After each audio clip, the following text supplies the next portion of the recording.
त्या मेथीच्या सीझनमध्ये मस्तपैकी मेथीचे पराठे कसे बनवायचे ते तुम्हाला सांगतो आता बघा. एकदम जबरदस्त वाला. मेथी घ्यायची कट करून छान निवडून पाण्यामध्ये तिला धुवून घ्या मस्तपैकी. बाजूला ठेवून द्या थोडंसं. आता थोड्याशा मिरच्या घ्या, जिरे घ्या, लसूण घ्या. त्याला मिक्सरमधून काढा मस्तपैकी बारीक पेस्ट करून ठेवा त्याची. आणि मेथीला थोडंसं ओबडधोबडच चिरायचं त्याला छानपैकी. आणि ह्या चिरलेल्या मेथीला टाकायचं कणकेमध्ये. कणकेमध्ये त्या मेथीला टाकल्यानंतर ही आपली पेस्ट केलेली टाका.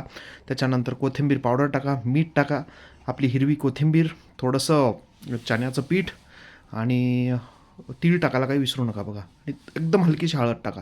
याला थोडं थोडं थोडं पाणी टाकून याचा कणिक मळून घ्या. याला 10 मिनटासाठी थोडंसं बाजूला ठेवा. 10 मिनटांनी ह्या कणकेचे गोळे करून आपलं मस्तपैकी पिठावर त्याला गोल करून घ्या. त्याला थोडंसं तूप लावा बरं का. हे खूप महत्त्वाचं आहे. आता ही स्टेप खूप महत्त्वाची. ह्याच्याने काय होते, पापुद्रे येतात त्याच्यामध्ये. आता ह्याला छानपैकी लाटा. त्रिकोणी लाटा किंवा गोल लाटा, तुमच्या मनानुसार काय पण कसं करायचं तसं करू शकता. याला मस्तपैकी घ्या तव्यावर.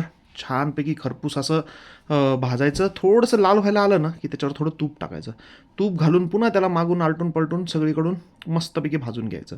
आणि हे भाजल्यानंतर बघा तुम्हाला दाखवतो मी. ह्याच्यामध्ये अशा लेअर्स आलेल्या असतात ना, झाला आपला पराठा रेडी. आणि आता ह्याला तुम्ही चटणीसोबत खा किंवा दह्यासोबत खा. आता मी ह्याला दह्यासोबत खातोय, पण त्याला तूप लावायचं विसरू नका बरं का देताना. आणि एवढं सुंदर लागते बघा. हे पापुद्रे कसे मस्त आलेत. आता तुम्ही पण हे घरी करू शकता. मस्तपैकी खा आणि कमेंट करून मला सांगा कसा लागला. ये